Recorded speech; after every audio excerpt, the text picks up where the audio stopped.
20 বছরের আগ্রাসন শেষে আফগানিস্তান ছেড়ে গেল সব শেষ মার্কিন সেনা, তালেবানের বিজয় উল্লাস।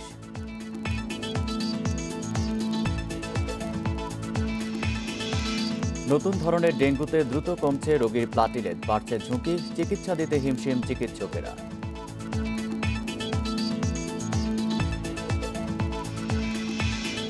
অধিকার কর্মী জুলহাজ ও তনয় হত্যা মামলার রায় আজ। 8 আসামি সর্বোচ্চ সাজা চায় পরিবার।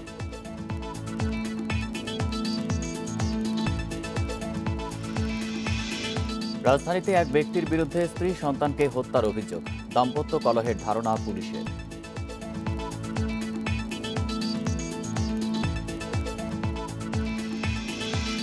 এবং পদ্মা যমুনা সহ অনেক নদ নদী বিপদসীমার উপরে, খাবার ও বিশুদ্ধ পানির সংকটে বন্যা দুর্গতরা।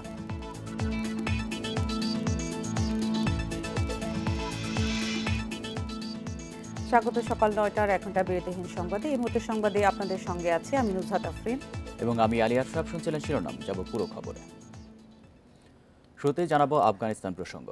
দীর্ঘ 2 দশকের অভিযান শেষে অবশেষে আফগানিস্তান ছাড়ল যুক্তরাষ্ট্র।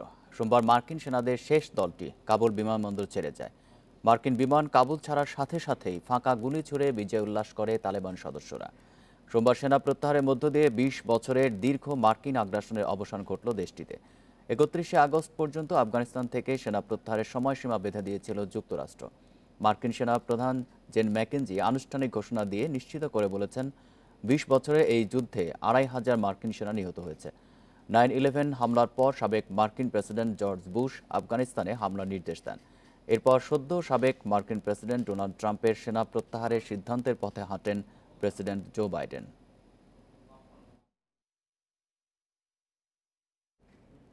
আফগানিস্তানের কাবুলে রোববারের মার্কিন ড্রোন হামলায় একই পরিবারের 6 শিশু সহ 10 জন নিহত হয়েছে। নিহতদের পরিবারের বরাতে এই তথ্য দিয়েছে বিবিসি। বেসামরিক নাগরিক হতাহতের বিষয়টি খতিয়ে দেখা হচ্ছে বলে জানিয়েছে মার্কিন বাহিনী।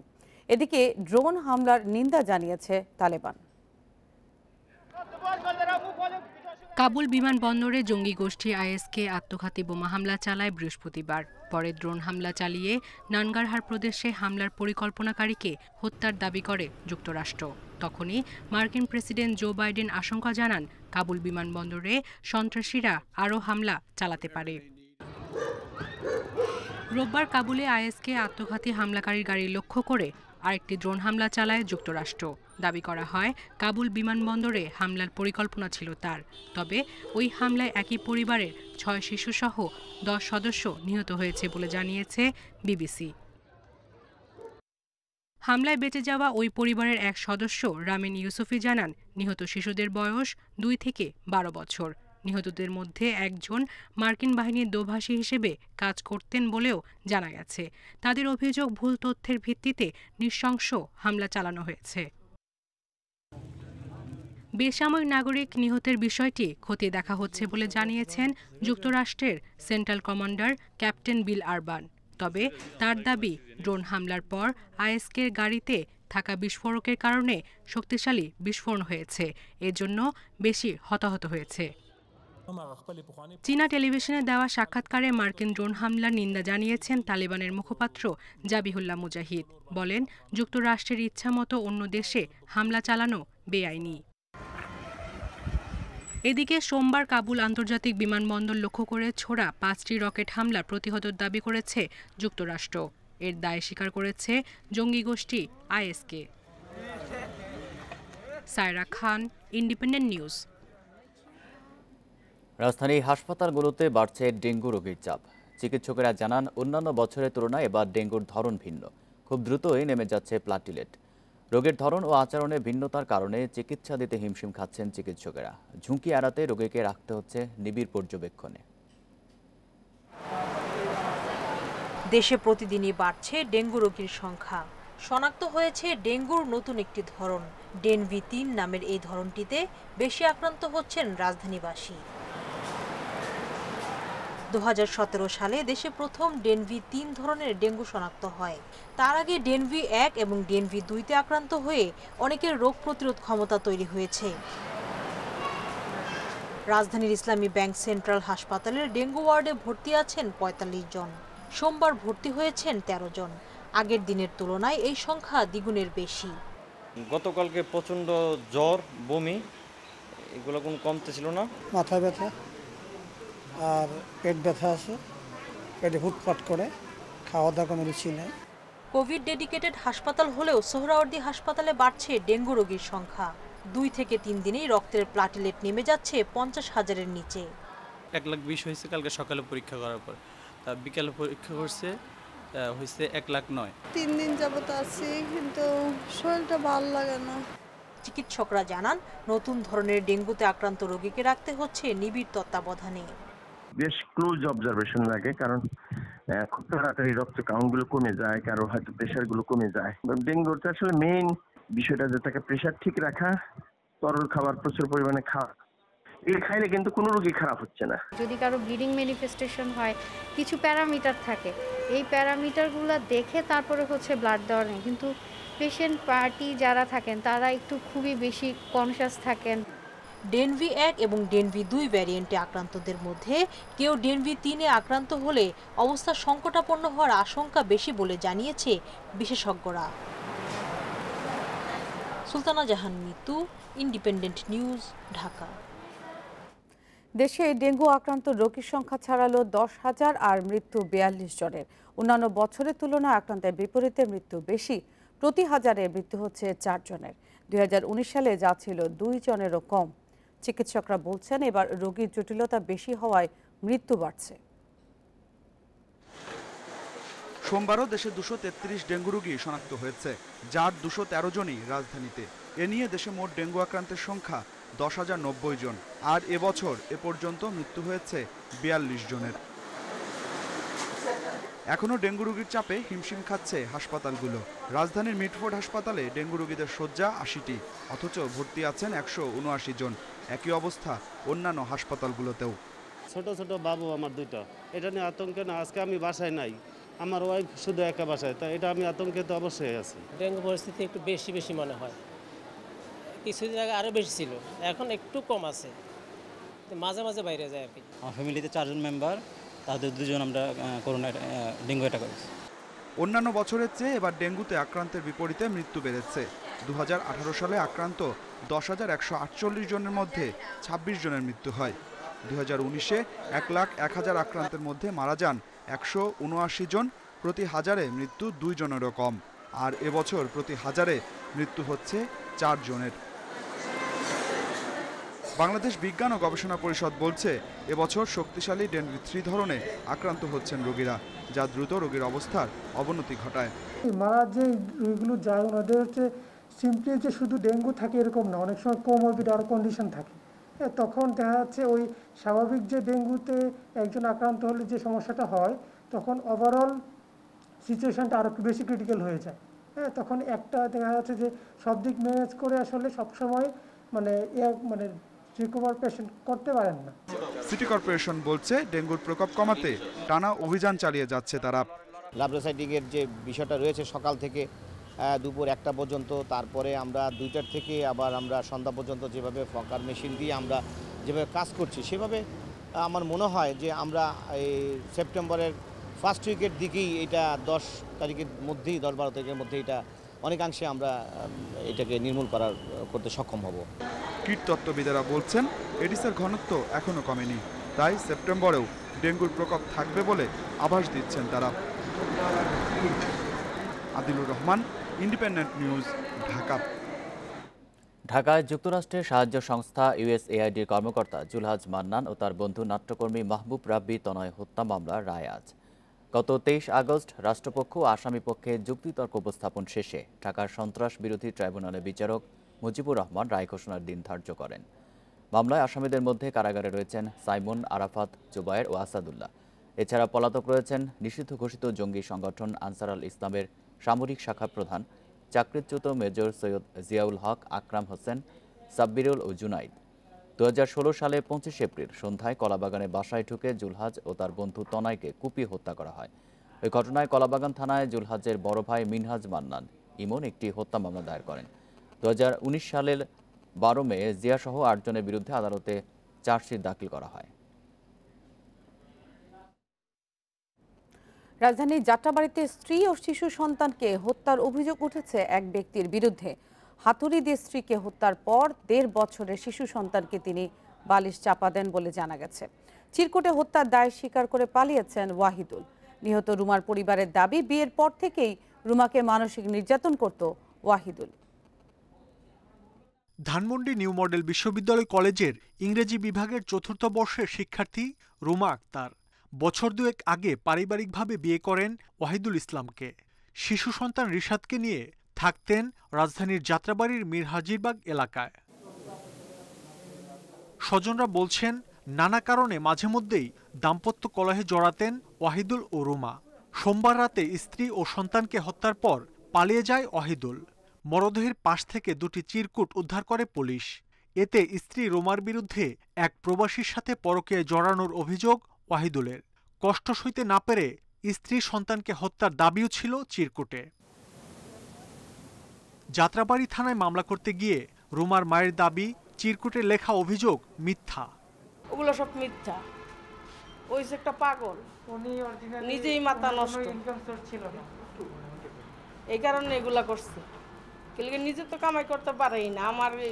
আমি ব্যাংকে যে টাকা ছিল সব টাকাই বাচ্চার পিছে খরচ করছি, জামার পিছে খরচ করছি। কঠিন বিচার চাই, ওরও বিচার হোক, ওর মা বাপেরও বিচার হোক, যারা যারা এর লগে জড়িত ছিল। রুমার ছোট ভাইয়ের অভিযোগ, নানা কারণে তার বোনকে মানসিক নির্যাতন করা হতো। আমার বোনকে আগে থেকে উনি কিছুটা সন্দেহ মতন করে, তো আমরা বলছি যে আপনার যা যা সমস্যা আছে আপনি আমাদের সাথে বলেন। শারীরিক নির্যাতন না করে উনি মানসিক নির্যাতনটা করতেন। হত্যাকাণ্ডের বিষয়ে আনুষ্ঠানিকভাবে কিছু জানায়নি পুলিশ। পারিবারিক কলহের কারণে এই হত্যাকাণ্ড বলে প্রাথমিক ধারণা তাদের। ঘটনাস্থল থেকে হত্যাকাণ্ডে ব্যবহৃত হাতুড়ি ও বালিশ জব্দ করা হয়েছে। মাহমুদ শরীফ, ইন্ডিপেন্ডেন্ট নিউজ, ঢাকা। চন্দ্রিমা উদ্যানে জিয়াউর রহমানের লাশ আছে। বিএনপি তা প্রমাণ করতে পারলে মন্ত্রীর পদ ছেড়ে দেওয়ার ঘোষণা দিয়েছেন মুক্তিযুদ্ধ বিষয়ক মন্ত্রী। ডিএনএ পরীক্ষার জন্য বিএনপিকে চ্যালেঞ্জ দিয়েছেন তিনি। বিএনপি লাশ নিয়ে রাজনীতি করছে বলে মন্তব্য করেছেন নৌ প্রতিমন্ত্রী। এদিকে কমিশন গঠন করে 15 আগস্টের কুশীলবদের খুঁজে বের করার আহ্বান জানিয়েছে তথ্য ও সম্প্রচার মন্ত্রী। চন্দ্রিমা উদ্যানে জিয়াউর রহমানের কবর নিয়ে বেশ কিছুদিন ধরে চলছে রাজনৈতিক বাকযুদ্ধ। আওয়ামী লীগ নেতাদের দাবি, চন্দ্রিমা উদ্যানের কবরে তার মরদেহ নেই। জাতীয় সংসদের নকশা বহির্ভূত ওই স্থাপনা সরিয়ে ফেলার দাবিও জানিয়েছেন কেউ কেউ। চন্দ্রিমা উদ্যানের কবরে বিএনপির প্রতিষ্ঠাতার মরদেহ নেই দাবি করে বিএনপিকে সত্যতা প্রমাণের চ্যালেঞ্জ ছুড়ে দিয়েছেন মুক্তিযুদ্ধ বিষয়ক মন্ত্রী। সোমবার জাতীয় প্রেস ক্লাবে এক আলোচনায় তিনি বলেন, বিএনপি তাকে ভুল প্রমাণ করতে পারলে তিনি মন্ত্রীর পদ ছেড়ে দিয়ে জাতির কাছে ক্ষমা চাইবেন। ডিএনএ টেস্ট করলে পাওয়া যাবে, ওখানে যদি কোনো কিছু থেকে থাকে ডিএনএ টেস্ট করে প্রমাণ করুন। যদি প্রমাণ হয় জাতির কাছে নাকে খত দিয়ে ক্ষমা চাও। আমরা যদি মিথ্যা কথা বলে থাকি, জাতি বিচার করুন, অন্য কোনো দণ্ড দিল সেটাও মাথা পেতে নেব। আমি চ্যালেঞ্জ করি যে সেখানে তার কোনো মৃতদেহ নেই। জাতীয় প্রেস ক্লাবে বঙ্গবন্ধু সাংস্কৃতিক জোটের স্মরণ সভায় কৃষিমন্ত্রী আব্দুর রাজ্জাক চন্দ্রিমা উদ্যানে যে জিয়াউর রহমানের মরদেহ দাফন হয়েছে তার প্রমাণ দিতে বলেন বিএনপিকে। সত্য কথাটি হলো যে জিয়ার যে ডেড বডি আনা হয়েছিল সেই কফিনের মধ্যে ডেড বডি ছিল না। আপনারা বলেন যে ছিল, এটা বললেই তো হয়, সেটা প্রমাণ করেন যে ছিল। কেউ আপনারা দেখেছেন, কাউকে দেখানো হয়েছে, কোন সেনাবাহিনীর কেউ দেখেছে? বিএনপি একটি রাজনৈতিক লাশে পরিণত হয়েছে বলে মন্তব্য করেছেন নৌ পরিবহন প্রতিমন্ত্রী খালিদ মাহমুদ চৌধুরী। রাজধানীর বিএমএ ভবনে বিআইডব্লিউটিসি ওয়ার্কার্স ইউনিয়ন আয়োজিত শোক দিবসের আলোচনায় তিনি বলেন, বিএনপি এখন লাশের রাজনীতি করছে। জিয়াউর রহমান হচ্ছে মাস্টার মাইন্ড। একটি জঘন্য হত্যাকাণ্ড একটি দেশকে কত অন্ধকারে তলিয়ে দিতে পারে আমরা দিনের পর দিন, বছরের পর বছর সেটা দেখেছি। একটি হত্যাকাণ্ডকে জায়েজ করার জন্য এদিকে পিআইবির এক আলোচনায় কমিশন গঠন করে 15 আগস্টের কুশীলবদের মুখোশ উন্মোচনের দাবি জানান তথ্য ও সম্প্রচার মন্ত্রী। বঙ্গবন্ধু হত্যাকাণ্ডের যারা প্রেক্ষাপট রচনা করেছে, যারা ষড়যন্ত্রের সাথে যুক্ত ছিল, তাদের মুখোশ উন্মোচন করা। আমি মনে করি যে ইতিহাসের স্বার্থে, ইতিহাসের সঠিক তথ্য সন্নিবেশিত করার স্বার্থে, ভবিষ্যৎ প্রজন্মকে সত্য জানানোর স্বার্থে এই সত্যগুলো, এই তথ্যগুলো উদ্ঘাটিত হওয়া প্রয়োজন। এছাড়া ইতিহাস সংরক্ষণের জন্য কমিশন গঠনের দাবিও জানান তিনি। কমিশন গঠন হোক বা না হোক। Hasib Mahmud Shah, independent news, Dhaka. সারা দেশে বন্যা পরিস্থিতির আরও অবনতি হয়েছে। পদ্মা, যমুনা, ধরলা সহ বেশিরভাগ নদ নদীর পানি বিপদসীমার উপর দিয়ে প্রবাহিত হচ্ছে। সেই সাথে বেশ কিছু এলাকায় দেখা দিয়েছে তীব্র ভাঙন। বন্যায় ঘরবাড়ি ডুবে যাওয়ায় অনেকে আশ্রয় নিয়েছে বাঁধ ও রাস্তায়। দেখা দিয়েছে খাবার ও বিশুদ্ধ পানির সংকট। ধরলা ও ব্রহ্মপুত্রের পানি বাড়ায় প্লাবিত হয়েছে নদী তীরবর্তী বিভিন্ন গ্রাম। কুড়িগ্রামের ৯ উপজেলার প্রায় ২৫০ চর ও গ্রাম এরই মধ্যে তলিয়ে গেছে। পানিবন্দী অন্তত ৬০,০০০ মানুষ। আর পাশাপাশি তিস্তা, দুধকুমার ও ধরলার অন্তত ৪৫টি পয়েন্টে দেখা দিয়েছে তীব্র নদী ভাঙন। বন্যা দুই গতিতে আমার কয়টা ঘর সরাইছে, এখন ভাগতেছে, কোথায় যাই কোথায় না যাই। আমরা গরিব মানুষ, আমার বাড়ি ঘর নিয়ে আমরা এখন কোথায় যাই। রংপুরের তিস্তাপাড়ের ৩ উপজেলায় পানিবন্দী ৩০,০০০ মানুষ। সেই সাথে দেখা দিয়েছে নদী ভাঙন। বন্যার দুর্গতরা আশ্রয় নিয়েছে রাস্তা ও বিভিন্ন উঁচু স্থানে। দেখা দিয়েছে খাবার ও বিশুদ্ধ পানির সংকট। বাড়ি ঘরে পানি, রান্না বান্না করা যায় না, মাগাজে চিড়িয়া মুড়ি খেয়ে থাকা লাগে। ডিগির বাসে যে বসিয়েছি সব পানি, বাল বাচ্চা নিয়ে, আকার পানি, ঘরত পানি, আগ্নেত পানি, আমার শক্তি পানি। যারা লোকজন আছে তাদেরকে আশ্রয় দেওয়ার জন্য বিভিন্ন স্থাপনা তারা নির্মাণ করেছে এবং সেখানে তারা তাদেরকে আশ্রয় দিচ্ছে। অতিবৃষ্টি ও উজানের ঢলে টাঙ্গাইলে নদী ভাঙন তীব্র রূপ নিয়েছে। যমুনা, ধলেশ্বরী ও ঝিনাই নদীর পানি বাড়ায় টাঙ্গাইল সদর, কালিহাতী, নাগনপুর ও বাসাইল উপজেলার নিম্নাঞ্চল প্লাবিত হয়েছে। 3টা বাড়ি ছিল, সব পাকা করা, ওয়াল করা, টিনমিন কোনো কিছু নিতে পারিনি, সব কিছু ডেভেলপ করছে আমাদের। আমগো সব বাড়িঘর ভাঙ্গা একবারে সর্বসন্ত হয়ে গেছি, আমগো থাকার জায়গা নাই। রাস্তা রাস্তা থাকি, খাই কই ঘুমাই, আমাদের রাত নাই দিন নাই।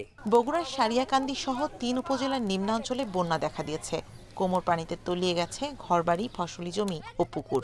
আর সিরাজগঞ্জের চৌহালি উপজেলায় নদী ভাঙন তীব্র হয়, নির্ঘুম রাত কাটছে নদী তীরবর্তী মানুষের। আমার বাড়িঘর সব নদীতে ডাইবে দিতে, আমরা রাইতে চিড়িয়াছি বাইরে মাইকিং করে হোমের মানুষ চেতন করে আমরা বাড়িঘর দিয়ে কোনো ধান বাসা বাইতে আছি। এদিকে রাজবাড়ী ও ফরিদপুরে গত 2 দিন পদ্মার পানি কিছুটা কমলেও সোমবার আবার বাড়তে শুরু করেছে। Shamima Rahman, independent news. বন্যা পরিস্থিতির খবর জানাতে রংপুর থেকে যোগ দিচ্ছেন সহকর্মী আরিফুল ইসলাম, নজরুল ইসলাম। রংপুর থেকে যোগ দিচ্ছেন নজরুল ইসলাম। নজরুল, তিস্তা নদীর পানি তো বেড়েছে, সেক্ষেত্রে আসলে কোন কোন এলাকা প্লাবিত হয়েছে আর এখন আসলে পানিবন্দী কত সংখ্যক মানুষ রয়েছে, তাদের কি অবস্থা এখন? দেখুন, আমি যে স্থানটাতে দাঁড়িয়ে আছি এটি কিন্তু একটা বাঁধ, অর্থাৎ স্থানীয় লোকজন তারা স্বেচ্ছাশ্রমের মাধ্যমে স্থানীয় চেয়ারম্যান মিলে কিন্তু এই বাঁধটা তৈরি করেছে। এই বাঁধে এখন আপনি নিশ্চয়ই দেখতে পাচ্ছেন যে কিছু ঘর বাড়ি উঠানো হয়েছে। এটি কিন্তু আসলে নদী ভাঙ্গন কবলিত যেসব মানুষ রয়েছে, যারা অসহায় দুস্থ, যাদের বাড়ি অর্থাৎ তিস্তা গ্রাস করে নিয়েছে এবং ভাঙ্গনে কবলিত হওয়ার পরে তারা কিন্তু আসে বাড়ি করছে। এখানে প্রায় 2 থেকে 2,500 মানুষ কিন্তু এখন বসবাস করছেন। আরও লোকজন আসা শুরু করেছে বিভিন্ন প্রান্ত থেকে। তবে রংপুরের যে তিস্তা নদী আছে, এই তিস্তা নদীর কিন্তু বিভিন্ন পয়েন্টে ভাঙ্গন দেখা দিয়েছে এবং পানি কিন্তু আস্তে আস্তে বাড়ার পরে অনেক স্থানে কিন্তু কমে যাচ্ছে। যেসব স্থানে পানি কমে যাচ্ছে সেখানে ভাঙ্গন দেখা দিয়েছে, যেসব স্থানে আবার পানি বেড়েছে সেখানে কিন্তু অর্থাৎ পানিবন্দী হয়েছে হাজারো মানুষ। তারা কিন্তু দুর্ভোগ কষ্টে রয়েছে এবং অনেকের জমি যে ফসল রয়েছে সেটি কিন্তু তলিয়ে গেছে পানিতে। আর অনেক জায়গাতে আমরা দেখেছি যে মসজিদ, মাদ্রাসা এবং স্কুল কলেজে স্থান নিয়েছে সাধারণ মানুষ, যারা নদীর পাড়ের মানুষ যারা ক্ষতিগ্রস্ত হয়েছে তারা। তবে আরেকটি বিষয় জানিয়ে যে গবাদি পশু কিন্তু অনেকটাই আমরা দেখেছি যে তাদেরকে রাখার যে বিষয়টি, এটি নিয়ে কিন্তু খুবই দুশ্চিন্তায় রয়েছে হাজারো মানুষ। কারণ হচ্ছে গবাদি পশুর যে খাদ্য সংগ্রহ করাটা কিন্তু এখন তাদের কষ্ট হয়ে দাঁড়িয়েছে। কারণ এই জন্য যে চতুর্দিকে কিন্তু পানি থই থই করছে, পানিতে তলিয়ে গেছে এই গরুর যে আগাছা, এটি কিন্তু খাওয়াতে পারছে না, এটি আসলে বলা হচ্ছে। তবে অভিযোগ রয়েছে কিন্তু পাল্টাপাল্টি। ইউনিয়ন পরিষদের চেয়ারম্যান অভিযোগ করছেন পানি উন্নয়ন বোর্ডকে, পানি উন্নয়ন বোর্ড অভিযোগ করছে হচ্ছে অর্থাৎ ইউনিয়ন চেয়ারম্যানকে। কারণটা হচ্ছে এখানে যে বাঁধ নিয়ে যে নির্মাণ করার যে একটা বিষয় রয়েছে, এই নির্মাণের কিন্তু এখন পর্যন্ত আমরা দেখেছি যে কোথাও নির্মাণ করা হচ্ছে না। যেটি করা হয়েছে 12 কিলোমিটার, এটা কিন্তু আগেই করা হয়েছে অর্থাৎ শুকনো মৌসুমে। এখন যে পানি যখন হয়ে যায়, বন্যায় যখন আক্রান্ত হয়ে যায়, বন্যার পানি যখন চারিদিকে উঠে যায়, তখন কিন্তু কেউ বাঁধ নিয়ে চিন্তা করে না। চিন্তা করে হচ্ছে সাধারণ মানুষেরা যে একটা বাঁধের দরকার, টেকসই মজবুত যদি তারা বাঁধ পেত সেখানে তারা আশ্রয় নিত, কিন্তু সেটি কিন্তু করে না। তবে স্থানীয় লোকজন কিন্তু তারা নিজের চেষ্টাশ্রমে অর্থাৎ নিজের টাকা ব্যয় করে কিন্তু এই যে বাঁধটা আপনি নিচে দেখতে পাচ্ছেন এটা তৈরি করেছে। এখানে যে লোকজন কিন্তু তারা স্থান নিয়েছে। তবে এখানে কিন্তু আরও একটি তাদের দুর্ভোগ রয়েছে এটি যে তাদের যে খাওয়ার বিশুদ্ধ পানি এটি কিন্তু অভাব রয়েছে। অর্থাৎ এতগুলো লোকের মধ্যে কিন্তু 2টি চাপকল বসানো হয়েছে, এই চাপকলে কিন্তু তারা ঠিকভাবে পানি খেতে পাচ্ছে না। তবে আরও বসাবে এমনকি আসলে স্থানীয় চেয়ারম্যান কিন্তু আমাদেরকে জানিয়েছেন। তবে জেলা প্রশাসনের পক্ষ থেকে আমরা বারবার কিন্তু তাদের সঙ্গে কথা বলেছি এবং তাদের কথা মতোই যেটি আমরা জানতে পেরেছি যে অনেক লোকের কিন্তু তালিকা করা হয়েছে, তালিকা অনুযায়ী তাদেরকে ত্রাণ দেওয়া হচ্ছে। আসলে ত্রাণ তাদের কাছে পৌঁছানো গেছে কিনা এটি কিন্তু আমরা এখন পর্যন্ত জানি না। তবে এলাকার লোকজন যারা রয়েছে এখানে, তাদের যে দাবি রয়েছে এখানে শুধু স্থানীয় ইউপি চেয়ারম্যান ছাড়া কেউ তাদের খবর নিচ্ছে না, এটি আসলে বলা হচ্ছে। তবে এখন পর্যন্ত আমরা যেটা জানতে পেরেছি রংপুরের 3টি উপজেলায় প্রায় 30,000 মানুষ পানিবন্দী রয়েছে এবং যারা অর্থাৎ নদী ভাঙ্গন এলাকার মানুষ যাদের বাড়িঘর ভেঙে গেছে তিস্তায়, তারা কিন্তু আসে বিভিন্ন জায়গায় উঁচু স্থানে আশ্রয় নিয়েছে এবং তাদের যে দুঃখ এবং তাদের যে অর্থাৎ ভোগান্তির শিকার হচ্ছে এটি কিন্তু আসলে। ইউটিপিএস এনজিওর কাছে থেকে করোনার টিকা পায় রাজধানীর দক্ষিণখানের দরিদ্র পরিবার সেবা সংস্থা। সেই টিকা 500 টাকায় প্রয়োগ করে প্রতিষ্ঠানটি। কিন্তু যারা এখান থেকে টিকা নিয়েছেন তারা শঙ্কায় আছেন দ্বিতীয় ডোজ পাওয়া নিয়ে।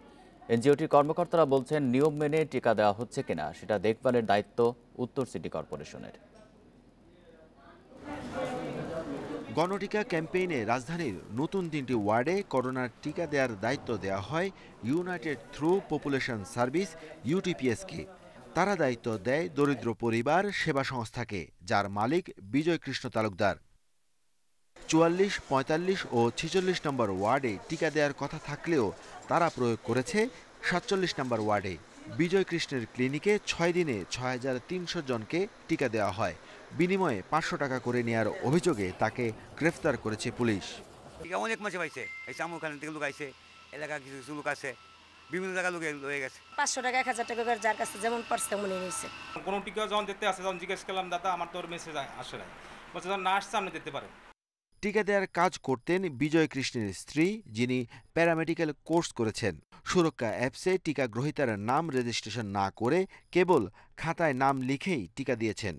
উনি সবসময় পোলিও, হাম এগুলোর টিকা টুকা বিভিন্ন জায়গায় হাইটা হাইটা দেয়। ওনার কাছে টিকা আসার পর এলাকার অনেক লোক গেছে টিকা দেওয়ার জন্য, আমিও আমার ওয়াইফকে নিয়ে গেছি, নিয়ে আমি টিকা দিচ্ছি। তবে এই অনিয়মের দায় নিতে রাজি নন ইউটিপিএস এনজিও। না, আমাদের তো দায়িত্ব যেটা সেটা তো আমরা নিয়েছি, যেটা আমাদের টিকার দায়িত্ব দেওয়া ছিল আমরা টিকা দিয়ে দিচ্ছি। গভর্নমেন্ট যে টিকাটা আমাদের হাতে দিয়েছে, যে কোম্পানি সিলেকশন করা হয়েছে, আমরা মতামত দিয়েছি, তারা সিলেকশন করছে, তাদেরকে টিকা দিচ্ছি, তারা টিকা দিচ্ছে। সরকারের তাহলে নির্বাচিত প্রতিনিধির কাজ কি? তাকে রাখলো কেন ওখানে? জঞ্জাল সৃষ্টি না হয়, কোনো অনিয়ম না হয়, এটা দেখার জন্য তো তাদেরকে রাখা হয়েছে ওখানে। পুলিশগুলোতে SMS পেয়েই টিকা নিতে গেছেন সবাই। তবে নিবন্ধন করার দীর্ঘ সময় পর SMS পাওয়ার অভিযোগ করেছেন অনেকে। আরও জানাতে তেজগাঁওয়ের জাতীয় নাক কান গলা ইনস্টিটিউট থেকে যোগ দিচ্ছেন সহকর্মী বিপ্রজিৎ চন্দ। বিপ্রজিৎ, আজকে টিকাদান কর্মসূচি সম্পর্কে জানাবেন, টিকা গ্রহীতাদের কোনো অভিযোগ আছে কিনা?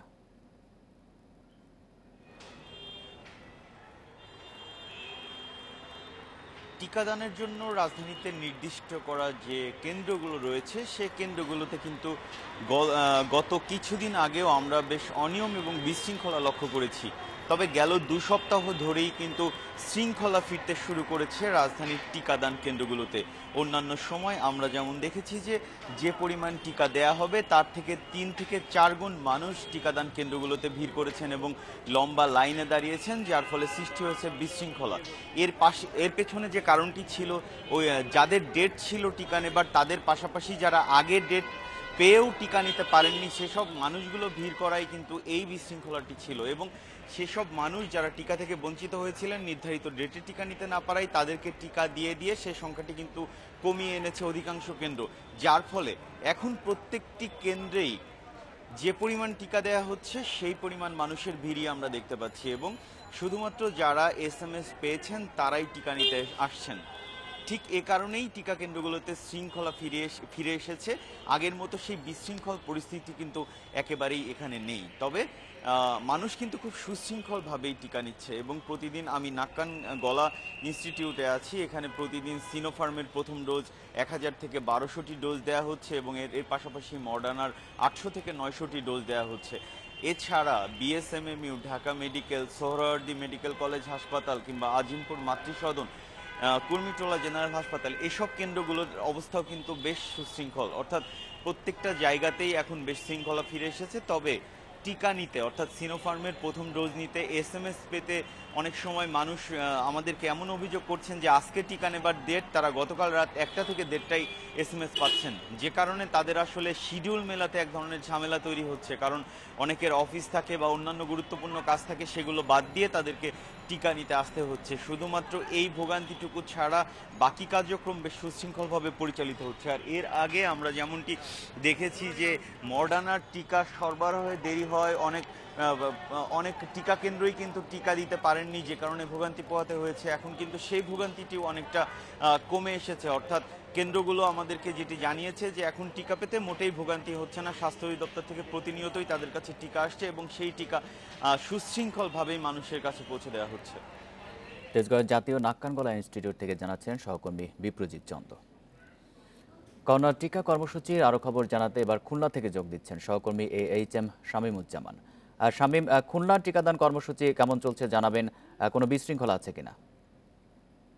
টিকাদান কর্মসূচি চলছে খুলনার 5টি কেন্দ্রে, খুলনা মহানগরীর 5টি কেন্দ্রে টিকাদান কর্মসূচি চলছে। খুলনা মেডিকেল কলেজ হাসপাতাল, খুলনা জেনারেল হাসপাতাল, খুলনা সদর হাসপাতাল এবং খুলনা পুলিশ লাইন এবং নৌবাহিনী হাসপাতালেই কিন্তু টিকাদান কর্মসূচি চলছে। আমি এই মুহূর্তে অবস্থান করছি খুলনা মেডিকেল কলেজ হাসপাতালের যে হাসপাতালে, যেখানে টিকা দেওয়া হচ্ছে সেই কেন্দ্রেতেই আমি কিন্তু অবস্থান করছি। তো এখানে কিন্তু আসলে বিশৃঙ্খলার যে বিষয়টি তার চেয়ে কিন্তু আসলে যে মানুষের যে দীর্ঘ লাইন এবং সবচেয়ে যে বড় যে বিষয়টি যে সামাজিক যে দূরত্ব মানার কথা রয়েছে, সেই সামাজিক দূরত্ব কিন্তু আসলে কেউই মানছেন না।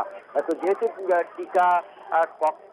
টিকার কক্ষ কম হওয়ার কারণে কিন্তু এই জটিলতা বলেই কিন্তু আমাদেরকে বিভিন্ন সময় আসলে যারা টিকা দিতে আসছেন তারা জানিয়েছেন এবং দায়িত্বরত যারা আছেন তারা কিন্তু জানিয়েছেন। এবং যেহেতু চিকিৎসক স্বল্পতার কারণেও টিকা কেন্দ্রের সংখ্যা বা যে টিকার যে বুথের যে সংখ্যা, সেই বুথের সংখ্যাও বৃদ্ধি সম্ভব নয় বলেও কিন্তু আমাদেরকে আসলে দায়িত্বরত যারা আছেন তাদের পক্ষ থেকে জানানো হয়েছে। আর একটি যে বিষয় যে টিকার যে বিষয়টি, যে অর্থাৎ যে যারা আবেদন করছেন এবং তারা যে মেসেজটা পাচ্ছেন, সেই মেসেজটা কিন্তু আসলে খুব অল্প সময় দিয়েই কিন্তু আসলে মেসেজটা দেওয়া হচ্ছে। যেমন হয়তো বা আজ যদি কারো টিকা দেওয়ার ডেট থাকে, হয়তো বা গতকাল রাতে হয়তো বা বলা হচ্ছে যে আগামীকাল এই কয়েকটার মধ্যে যেতে হবে বা আগামীকাল টিকা দিতে হবে। এই যে স্বল্প সময়ের জন্য কিন্তু আসলে অনেকেই বেশ বিড়ম্বনার শিকার হচ্ছেন। এই বিষয়টা নিয়েই কিন্তু আসলে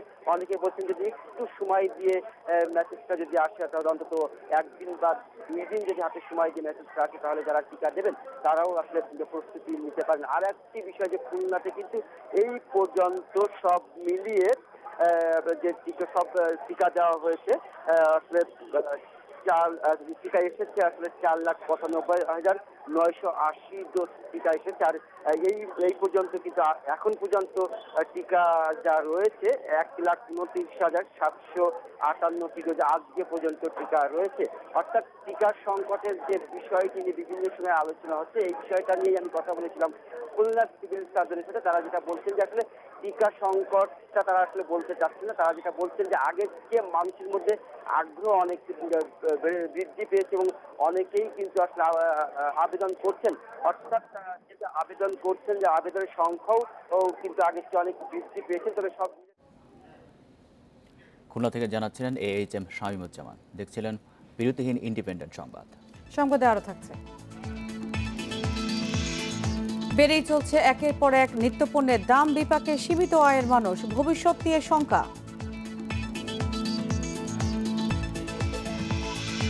রাঙ্গামাটিতে সৌর বিদ্যুতের পাম্পে 2500 ফুট উঁচু পাহাড়ে ওঠানো হচ্ছে পানি, খুশি স্থানীয়রা।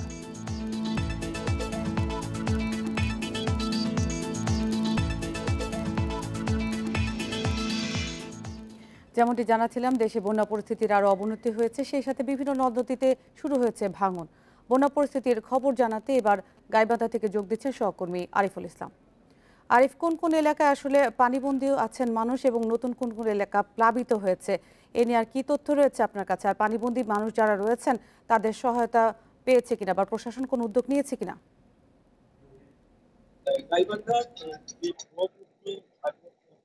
চারটি নদী রয়েছে, এই চারটি নদীর মধ্যে এখন পর্যন্ত কিন্তু শুধুমাত্র ব্রহ্মপুত্র নদের পানি বিপদসীমার 22 সেন্টিমিটার উপর দিয়ে প্রবাহিত হচ্ছে। বাকি সবগুলো নদীর পানি এখন পর্যন্ত বিপদসীমার অনেক নিচু দিয়ে প্রবাহিত হচ্ছে। ফলে গাইবান্ধার সাঘাটা, ফুলছড়ি, সুন্দরগঞ্জ এবং সদর উপজেলার 20টি ইউনিয়নের প্রায় 10,000-12,000 মানুষ পানি আক্রান্ত রয়েছেন। তবে এই মুহূর্তে এই বন্যার যে তাদেরকে ধকলগুলো সইতে হয়, সেগুলো কিন্তু এখনো সেভাবে এই অঞ্চলে দেখা দেয়নি।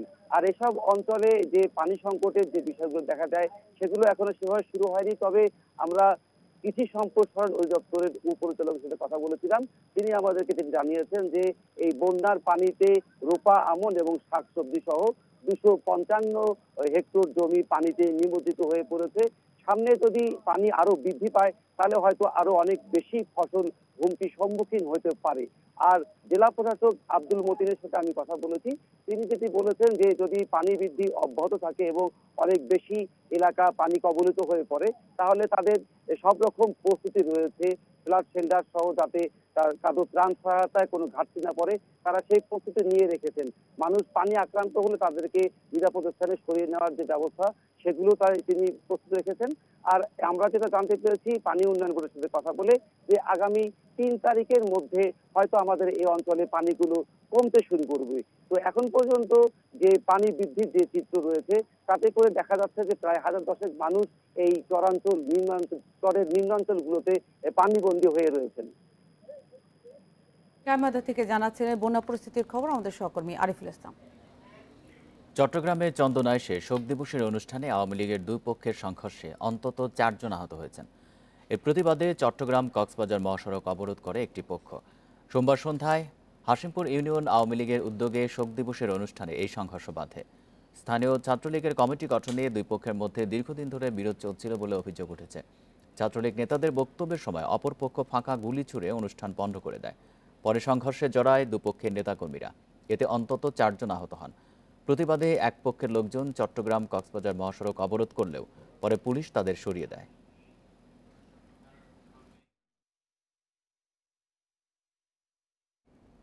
ঊর্ধ্বমুখী নিত্যপণ্যের দাম একের পর এক পণ্য যুক্ত হচ্ছে বাড়তি দামের তালিকায়। এই অবস্থায় বিপাকে সীমিত আয়ের মানুষ সামনের দিনগুলোতে বাজার পরিস্থিতি কোন দিকে যায় তা নিয়েও শঙ্কিত অনেকে। একটি প্রতিষ্ঠানে বিক্রয়কর্মী হিসেবে চাকরি করতেন রবিউল ইসলাম। করোনায় হারিয়েছেন সে চাকরি।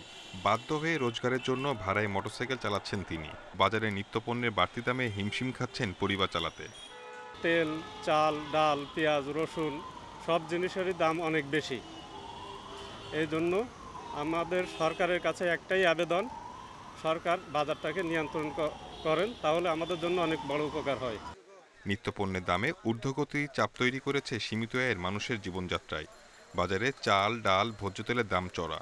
তালিকায় যুক্ত হয়েছে চিনি, সবজি, আটা, ময়দা, মাছ, মাংস, পেঁয়াজ, আদা, রসুনের দামও। সরকারি সংস্থা টিসিবির হিসাবে 1 বছরে বাজারে চাল ও আটার দাম বেড়েছে 8.5 ভাগ, আর সয়াবিন তেলের দাম বেড়েছে 50% বেশি। এখন আমাদের নির্মাণ মানুষের মধ্যে যে জিনিস আমাদের ইনকাম এখন কম, কিন্তু প্রত্যেকটা জিনিসের দাম বাড়তি। এখন বাজারের সাথে আমাদের সামঞ্জস্য মিলতেছে না। বাড়তি দামের জন্য আন্তর্জাতিক বাজারে পণ্যের উচ্চ মূল্যকে দুষছে বাণিজ্য মন্ত্রণালয়। আপাতত ভোক্তাদের কোনো সুখবর দিতে না পারলেও বাজার নিয়ন্ত্রণে সম্ভাব্য সব উদ্যোগ নেয়ার কথা জানিয়েছেন কর্মকর্তারা।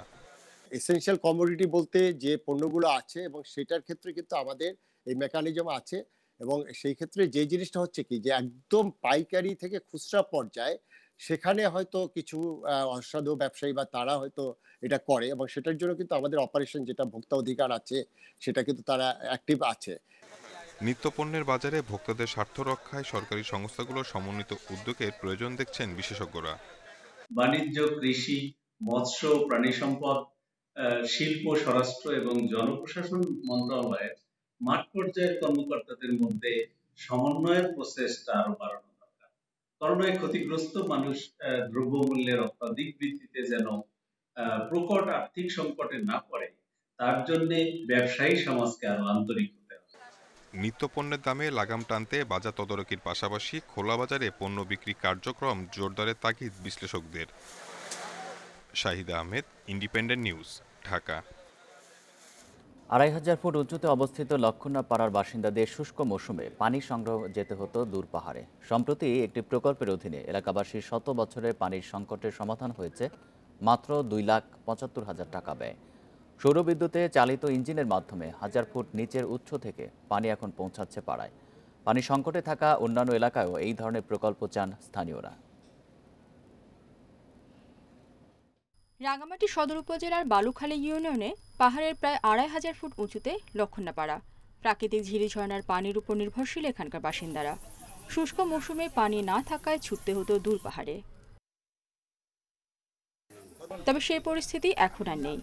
রাঙামাটি জেলা পরিষদ ও ইউএনডিপির উদ্যোগে পাম্পের মাধ্যমে পাইপের পানি আসছে ঘরের কাছে। এত সহজে পানি পাওয়া কিছুদিন আগেও ছিল অকল্পনীয় এ পাড়ার মানুষের কাছে। আগে অনেক কষ্ট ছিল, এখন সুযোগ সুবিধা হয়েছে, ইটা দিয়েছে। নিজের লামনেও পানি সবসময় পাওয়ানো যায়, এখন খুব সুবিধা হয়েছে। সেই জন্য ওই জেলা পরিষদের মানে ওই একটা ওই মোটর দিছে, পানির মোটর। পাহাড়ে বসানো হয়েছে ৮টি সৌর প্যানেল। সৌরবিদ্যুৎ চালিত মোটর দিয়ে প্রায় ২৫০০ ফুট নিচের উৎস থেকে পানি আসছে এখানে। প্রায় আধা ঘন্টা দূরে গিয়ে পানি আনতে হয়, যার কারণে তাদের বিশেষ করে নারীদের পানি আনতে কষ্ট হয় আর কি। সোলার সিস্টেমে ব্যাটারিতে ইয়ে করতেছি জমা রেখে, তারপর এসি করে কনভার্ট করে সোলার পাম্পের মাধ্যমে উপরে গ্রামে সরবরাহ করতেছি আর কি। প্রকল্পের আওতা আরও বাড়ানোর বিষয়ে দাতা সংস্থার সাথে আলোচনা করা হবে বলে জানালেন জেলা পরিষদ চেয়ারম্যান। প্রকল্পটা যাতে আগামী ২২ সাল পর্যন্ত যাতে কন্টিনিউ করা হয়, সেই লক্ষ্যে অলরেডি মন্ত্রণালয় প্রস্তাব দেওয়া হয়েছে। অলরেডি মন্ত্রণালয় এটাকে পজিটিভভাবে নিচ্ছে। পার্বত্য চট্টগ্রাম জলবায়ু সহনশীল প্রকল্পের আওতায় রাঙামাটির ৪ উপজেলায় মোট ৪৮টি পাড়ার মানুষ পাচ্ছে এই সুবিধা। Independent news desk. মানিকগঞ্জ জেলা পরিষদের জমিতে জোরপূর্বক মার্কেট নির্মাণের অভিযোগ উঠেছে পৌর কর্তৃপক্ষের বিরুদ্ধে। একাধিকবার চিঠি দিয়েও কাজ বন্ধ না হওয়ায় স্থানীয় সরকার মন্ত্রণালয়কে জানিয়েছে জেলা পরিষদ।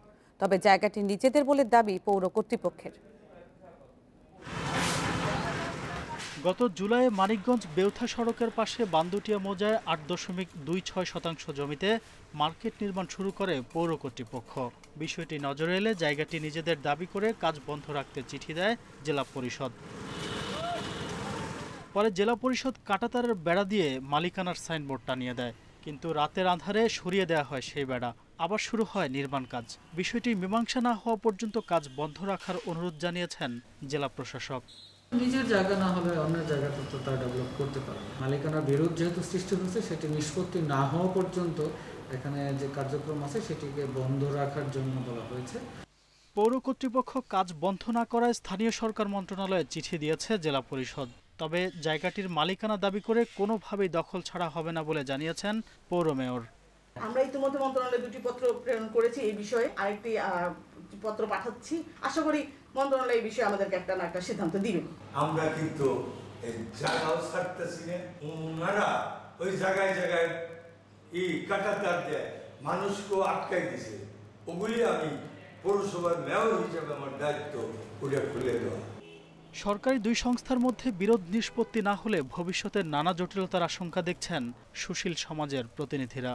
মেয়র যে তার কাটা বেড়া টেড়া সব উঠে ফেলাই দিছে, এটা নিয়ে পুলিশ আসতো, আসলে পরে এটা বিশাল ঘটনা ঘটে যেত। এটাকে নিয়ে আমরা কোনো অরাজকতা বা উচ্ছৃঙ্খলতা আমরা সাধারণ নাগরিক আমরা মানতে চাই না। ৭২ লাখ টাকা ব্যয়ে মার্কেটটি নির্মাণের উদ্যোগ নিয়েছে পৌর কর্তৃপক্ষ। Independent news desk.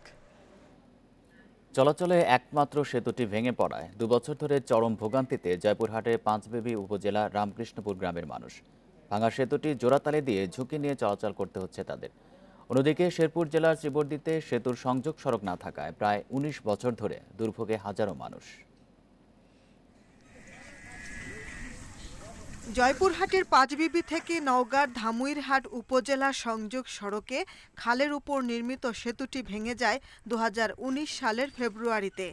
এরপর স্থানীয়দের উদ্যোগে রামকৃষ্ণপুর গ্রামে সেতুটির ভাঙা অংশে কাঠের সেতু বানানো হয়। বিকল্প সড়ক না থাকায় কাঠের সেতু দিয়েই চলাচল করেন দুই উপজেলার হাজারো মানুষ। ঝুঁকি নিয়েই চলাচল করছে microbus, pickup van, private car সহ বিভিন্ন ধরনের যানবাহন। এতে প্রায়ই ঘটছে দুর্ঘটনা। অনেক সময় ভ্যান উল্টে যায়, কাঠ ভাঙে ভ্যান উল্টে যায়। হাসপাতাল যা লাগবে মেয়েগুলো কারো হাত ভেঙেছে, কারো আঘাত খাইছে, একদম 4টা মেয়ে শুদ্ধ বাচ্চা শুদ্ধ পড়ে গেছে। কৃষি পণ্য সহ বাণিজ্যিক ভারী পণ্য পরিবহনকারী যানবাহনগুলোকে গন্তব্যে যেতে বিকল্প পথে প্রায় 30 কিলোমিটার ঘুরে যেতে হয়। এই ব্রিজটা একান্ত দরকার, কেন যে এখান থেকে আমরা কাঁচা মালটাল নিয়ে যেতে পারতেছি না। জনদুর্ভোগ লাঘবে সেতুটি নির্মাণের উদ্যোগ নেয়ার কথা জানায় এলজিইডি কর্তৃপক্ষ। ডাইভারশনটা শেষ হলে আমরা মূল ব্রিজের কাজ শুরু করব। জনদুর্ভোগের কথা চিন্তা করে আমরা কাজটা যত দ্রুত সম্ভব নির্দিষ্ট সময়ের পূর্বে শেষ করব বলে আমরা আশা করতেছি। এদিকে শেরপুরের শ্রীবর্দীতে দুটি সেতুর নেই সংযোগ সড়ক। এতে মাদারপুরের মৃগী নদীর উপর এবং কুরুয়ার বৈশাখালে নির্মিত সেতু দুটি অকার্যকর প্রায় 19 বছর ধরে। মেলা দিনের আগে ব্রিজ করে থুইছে, হালকা চলাফেরা করা যায় না, রাস্তা নাই। এই বৈশাবিলে 1200 একর মোট জমি, কিন্তু রাস্তা না থাকার কারণে কৃষকের অনেক অসুবিধা হয়। সংশ্লিষ্ট কর্মকর্তারা জানান, সংসদ সদস্যের সঙ্গে কথা বলে সড়ক নির্মাণের উদ্যোগ নেওয়া হবে। দুই পাশেই অ্যাপ্রোচে একটু সমস্যা আছে, আর যেহেতু মাটির রাস্তাটা এখনো পাকা হয় নাই, আমরা যখন সামনে যখন রাস্তা পাকার আমরা কোনো বরাদ্দ পাবো তখন এমপি স্যারের সাথে কথা বলে এই দুটো রাস্তাটা পাকা করা যায় সে ব্যবস্থা আমরা নেব। স্থানীয় সরকার প্রকৌশল অধিদপ্তরের উদ্যোগে 2002 সালে 1.5 কোটি টাকা ব্যয়ে মাদারপুর ও কুরুয়া এলাকায় সেতু দুটি নির্মাণ করা হয়। Shahnaz Parvin, independent news desk. বিশ্বে করোনায় একদিনে প্রাণহানি হয়েছে 7,279 জনের, শনাক্ত 5 লাখেরও বেশি রোগী। করোনায় একদিনে সর্বোচ্চ 792 জনের মৃত্যু হয়েছে রাশিয়ায়। সর্বোচ্চ 1,18,000-এর বেশি রোগী শনাক্ত হয়েছে যুক্তরাষ্ট্রে। এ নিয়ে বিশ্বে করোনায় মোট মৃত্যু ছাড়িয়েছে 45,22,000 এবং মোট আক্রান্ত 21,78,00,000-এরও বেশি রোগী। এদিকে একদিনে দ্বিতীয় সর্বোচ্চ 669 জনের মৃত্যু হয়েছে ইরানে, শনাক্ত 33,500-এর বেশি। কিউবায় নাগরিকদের দেশে উদ্ভাবিত টিকা দেওয়ার পাশাপাশি সিনোফার্মের টিকা দেওয়া শুরু হয়েছে। ইন্দোনেশিয়ায় কিশোর কিশোরী ছাড়াও নবজাতক শিশু আক্রান্ত হচ্ছে করোনায়। নিউজিল্যান্ড সিরিজ নিয়ে পরিকল্পনা চূড়ান্ত। প্রথম 2 ম্যাচে কিপিং করবেন সোহান, পরের 2 ম্যাচে মুশফিক। পারফরম্যান্স বিশ্লেষণ করে চূড়ান্ত করা হবে শেষ ম্যাচের ভাগ্য, জানিয়েছেন হেড কোচ রাসেল ডমিঙ্গো। এদিকে ব্যাটসম্যানদের প্রস্তুতি আর জয়ের আত্মবিশ্বাসে মিরপুরে স্পোর্টিং উইকেটের আশা ডমিঙ্গোর। সিরিজ শুরুর আগেই ত্রিমুখী লড়াই জমেছিল, কৌতূহল ছিল তীব্র। মুশফিক লিটন ফেরায় সোহানকে দলে রাখা নিয়েছিল জল্পনা কল্পনা। সব কৌতূহলে সমাপ্তি রেখা টেনে দিলেন ডমিঙ্গো। অনুশীলন শুরুর আগে সুখবর পেলেন সোহান। শরীরী ভাষায় আত্মবিশ্বাসের ছটা। একাদশে ওর থাকা নিয়েছিল সংশয়, কিন্তু ডমিঙ্গো সোহানের উপর আস্থা রেখেছেন। ভাবনায় আছেন মুশফিকও। আপাতত পরিকল্পনার বাহিরে লিটন। নিশ্চিতভাবেই সোহান কিপিং করবে প্রথম 2 ম্যাচে। এই সিরিজটায় আমরা উইকেট কিপিংয়ের দায়িত্ব ভাগাভাগি করে দেওয়ার পরিকল্পনা করেছি। দুজনকেই 2টি করে ম্যাচ দেখা হবে, তারপর পঞ্চম ম্যাচে সিদ্ধান্ত নেওয়া হবে। বিশ্বকাপে যাবার আগে ব্যাটসম্যানদের প্রস্তুতি জরুরি, কিন্তু নিউজিল্যান্ডকে বেকায়দায় ফেলতে স্লো উইকেট হলে প্রস্তুতিতে ঘাটতি থেকে যাবে। আবার জয়ের আত্মবিশ্বাসও গুরুত্বপূর্ণ, তাই সিরিজে 2টি ভাবনাই বিবেচনায় রাখা হচ্ছে। আমার ধারণা মিরপুরে স্বাভাবিক ও ভালো উইকেটই পাওয়া যাবে। এই সিরিজে যেখানে 150-160 রান হবে ভালো স্কোর, এটাই হয়তো পরিস্থিতির দাবি এবং এই সিরিজটায় এমন কিছুর দিকেই তাকিয়ে থাকবো আমরা। বিশ্বকাপ দলে তামিমকে নিয়ে কোনো সংশয় রাখেননি ডমিঙ্গো। ওপেনিংয়ে সৌম্য নাইমকে নিয়ে আস্থা কোচের। লিটন ফেরায় ডমিঙ্গোর আত্মবিশ্বাস আরও বেড়েছে। Saiful Majumdar, independent news. বাংলাদেশের কন্ডিশন কতটা কঠিন প্রথম অনুশীলনেই টের পেয়েছিলেন বেন সিয়ার্স, তবে সময়ের সাথে মানিয়ে নেওয়ার চেষ্টা করছেন কিউই পেসাররা। অভিষেকের অপেক্ষায় থাকা বেন সিয়ার্স জানিয়েছেন সুযোগ পেলে টাইগারদের বিপদে ফেলতে চান, এজন্য গতির চেয়ে বৈচিত্র্যের গুরুত্ব দিচ্ছেন তিনি। বাংলাদেশের উইকেট শুধু নয়, এশিয়ার বাইরের দেশগুলোর কাছে এই কন্ডিশন চিন্তার বড় কারণ। কয়েকদিন আগে যা ভালোভাবে টের পেয়েছে অস্ট্রেলিয়া, গরম আবহাওয়া আর স্লো উইকেটের সাথে মানিয়ে নেওয়া কয়েক গুণ বেশি কঠিন পেসারদের জন্য। আর যারা প্রথমবার বাংলাদেশ সফরে আসেন তাদের জন্য তো দুঃস্বপ্নের মতো। নিউ লুকের পেস অ্যাটাকে বেন সিয়ার্স তেমনই একজন। বেগ পেতে হচ্ছে মানিয়ে নিতে। মিরপুরের অনুশীলনে পেসাররা চেষ্টা করে যাচ্ছেন উইকেটের ধরন বুঝে বোলিংয়ের কৌশল আয়ত্ত করতে। এখানকার আবহাওয়া অনেকটা ভিন্ন, অনেক গরম। প্রথম অনুশীলনে অনেক অস্বস্তি লেগেছে। ইনজুরি হয় কিনা চিন্তিত ছিলাম। সময়ের সাথে মানিয়ে নেওয়ার চেষ্টা করছি। আশা করি ম্যাচের আগে মানিয়ে নিতে পারবো। সাউদি ফার্গুসন ফিলিপসরা আসেননি, তবে ফিরেছেন ম্যাট হেনরি। অভিষেকের অপেক্ষায় থাকা সিয়ার্স 3 বছরের ঘরোয়া ক্যারিয়ারে আলোচনায় এসেছেন পেস দিয়ে। ঘন্টায় 140 কিলোমিটার গতিতে বল করেন নিয়মিত। তবে তার জানা আছে মিরপুরে সেই পেস খুব একটা কাজে আসবে না।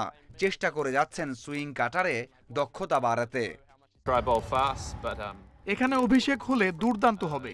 আমি প্রস্তুত হচ্ছি, কাটার সুইং নিয়ে কাজ করছি। কোচ এবং ভিডিও অ্যানালিস্টের সহায়তা নিচ্ছি। ভালো কিছু করার আত্মবিশ্বাস আছে। একদিন বিরতি দিয়ে অনুশীলনে ফিরে কিউইরা স্কিলে জোর দিয়েছে বেশি। একাডেমিতে ব্যাটিং বোলিংয়ের সাথে সেন্টার উইকেটেও ঝালিয়ে নিয়েছেন সিয়ার্স লেইথামরা। সিরিজ শুরুর আগে আরও একটা অনুশীলন সেশন পাচ্ছে New Zealand. Mazharul Islam, independent news. কিরগিজস্তানে জাতীয় দলের ক্যাম্পে যোগ দিয়েছেন 2 প্রবাসী ফুটবলার ওয়াহেদ ও তাহমিদ। প্রথমবার জামাল তপুদের সাথে অনুশীলনে রোমাঞ্চিত 2 নবীন সদস্য। একাদশের সুযোগ করে নেওয়ার লক্ষ্য তাদের। পুরো প্রস্তুত হয়ে এই 3 জাতি টুর্নামেন্টে ভালো করার আশা হেড কোচ জেমিডের। ডেনমার্ক থেকে এসে জামাল এখন লাল সবুজের পোস্টার বয়। অধিনায়কের পাশে 2 নতুন মুখ, একজন ফ্রান্স প্রবাসী, অন্যজন কানাডার। তাহমিদ ওয়াহেদ প্রথমবার জাতীয় দলে। রোববার রাতে কিরগিজস্তানে এসে পরদিনই নেমেছেন অনুশীলনে। আজকে আমি ফার্স্ট ট্রেনিং করলাম বাংলাদেশ ন্যাশনাল টিমের সাথে। Practice was great. We trained about 3 hours. We are feeling good, সবাই healthy. Just looking forward to the next training and hope I can make my spot in the starting 11. আমি চাই যে আরো ভালো খেলা, আমি টপ মানে 11দের মধ্যে আমি ঢুকতে পারি এই ফার্স্ট ম্যাচের জন্য। আর আশা করি এটা হবে, আমাদের জন্য দোয়া করি। তাহমিদ ওয়াহেদকে নিয়ে পূর্ণ স্কোয়াড। স্কোরিং ঘাটতি পূরণের আশা জেমিডের। বিশকেকে দ্বিতীয় দিনের অনুশীলনে বল পজিশন, পাসিংয়ের সাথে স্কিলের উন্নতি নিয়ে কাজ হয়েছে। সামনে সেট পিস নিয়ে সেশন হবে আলাদা করে। We've had 2 good training sessions since we've been here. ভালো ট্রেনিং হয়েছে। ম্যাচ নিয়ে ওদের ধারণা দেওয়ার চেষ্টা করেছি। আর কয়েকদিন গেলে বোঝা যাবে। আশা করি এর আগেই পূর্ণাঙ্গ প্রস্তুতি সেরে ফেলতে পারব। So looking forward to the next couple of days training. 3 জাতির টুর্নামেন্ট শুরু বৃহস্পতিবার। 2 দিন পর রোববার বাংলাদেশের প্রথম ম্যাচ প্যালেস্টাইনের বিপক্ষে। Shamim Ahmed, independent news. রাতে শেষ হচ্ছে ইউরোপীয় ফুটবলের গ্রীষ্মকালীন দলবদল। শেষ মুহূর্তেও গুঞ্জন চলছে পিএসজি তারকা কিলিয়ান এমবাপ্পের রিয়াল মাদ্রিদে যাওয়া নিয়ে। ফরাসি তারকাকে পেতে স্প্যানিশ ক্লাবটি 180 মিলিয়ন ইউরোর প্রস্তাব দিলেও তাতে এখনও সাড়া দেননি পিএসজি। তাই এই গ্রীষ্মে এমবাপ্পেকে পাওয়ার আশা ছাড়তে হতে পারে লস ব্লাঙ্কোদের। শেষ পর্যন্ত চুক্তি না হলে পিএসজিতেই থাকবেন বিশ্বকাপ জয়ী তারকা। ইতিহাসের সেরা ট্রান্সফার দেখা গেছে এবারের গ্রীষ্মকালীন দলবদলে, যেখানে স্পেন ছেড়ে পিএসজিতে পাড়ি জমিয়েছেন মেসি ও রামোস। আর প্রায় 10 বছর পর ম্যান ইউনাইটেডে ফিরেছেন পর্তুগিজ তারকা ক্রিস্টিয়ানো রোনালদো। রোমাঞ্চকর ম্যাচে ইউএস ওপেনে ছেলেদের এককে প্রথম রাউন্ডে জয় পেয়েছেন স্টেফানো সিসিপাস। সাবেক চ্যাম্পিয়ন অ্যান্ডি মারেকে হারিয়েছেন 3-2 সেটে। 5 সেটের ম্যাচের শুরুতেই পিছিয়ে পড়েন র্যাঙ্কিংয়ের 3 নম্বর তারকা সিসিপাস। তবে দ্বিতীয় সেট ট্রাইব্রেকারে জিতে ঘুরে দাঁড়ান তিনি। আর্থার অ্যাশ স্টেডিয়ামে 4 ঘন্টা 44 মিনিটে শ্বাসরুদ্ধকর লড়াইয়ে শেষ পর্যন্ত জয় পান তরুণ গ্রিক তারকা। এদিকে ইভো কার্লোভিচকে সরাসরি সেটে হারিয়ে পরবর্তী রাউন্ডে উঠেছেন আন্দ্রে রুবলেভ। মেয়েদের এককে জয় দিয়ে গ্র্যান্ড স্লাম টুর্নামেন্টে প্রত্যাবর্তন রাঙিয়েছেন সাবেক শীর্ষ তারকা সিমোনা হালেপ। ইতালির কামিলা জর্জিকে সরাসরি সেটে হারিয়েছেন দুবারের গ্র্যান্ড স্লাম জয়ী। আরেক ম্যাচে দোনা ভেকিচের বিপক্ষে জয় পেয়েছেন নবম বাছাই স্পেনের গার্বিনে মুগুরুসা। বাবুই পাখির জন্য কুমিল্লার একজন কৃষকের ভালোবাসা মুগ্ধ করেছে সবাইকে। 4 শতাধিক বাবুই পাখির বাসা বাঁচাতে বেশি দাম দিয়ে কিনে নিয়েছেন গাছ। এমন উদ্যোগকে স্বাগত জানিয়েছে স্থানীয়রা। গাছের পাতায় পাতায় বাবুই পাখির বাসা। সকাল সন্ধ্যা তাদের কিচিরমিচিরে মুখরিত থাকে কুমিল্লার রামপুর গ্রাম। সদর উপজেলার তালগাছটিতে দীর্ঘ 10 বছর ধরে বসবাস 400-র বেশি বাবুই পাখির। তবে বেশ কিছুদিন আগে তালগাছটি 4000 টাকায় বিক্রি করে দেন গাছের মালিক। গাছটি কাটতে গেলে বাধা দেন স্থানীয় পাখি প্রেমিক কৃষক রিপন মিয়া।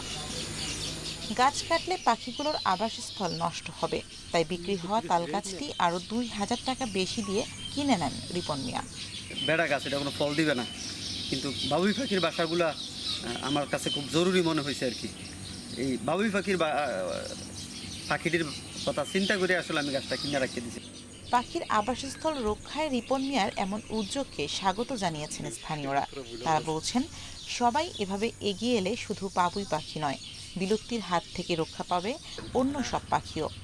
নিজের অর্থ খরচ করে বাবুই পাখির কিচিরমিচির শব্দ শোনার জন্য এই রিপুন মিয়া যে কাজটা করছে, সেই কাজটা আসলে সত্যি প্রশংসনীয়। এই যে একটা সৌন্দর্য, এটা মনে করতে আশ্রয় কেন্দ্র, এটা নষ্ট করা যাবে না। বাবুই পাখি যে এই জিনিসগুলো তো 8-10 গ্রামে পায় নাই, এখন বর্তমানে বিলুপ্ত হয়ে গেছে বর্তমানে। তখন এই দেখার জন্য অনেকে এই দিক দিয়ে আসে যায়। 25 বছরের বেশি পুরনো এই তালগাছে বাবুই পাখির বাসার সংখ্যা অন্তত 200। Independent news desk. এই ছিল 9টার বিরতিহীন সংবাদে। ইন্ডিপেন্ডেন্ট টেলিভিশনের সব খবরের আরো বিস্তারিত জানতে চোখ রাখুন ফেসবুক, ইউটিউব এবং টুইটারে। ধন্যবাদ সবাইকে।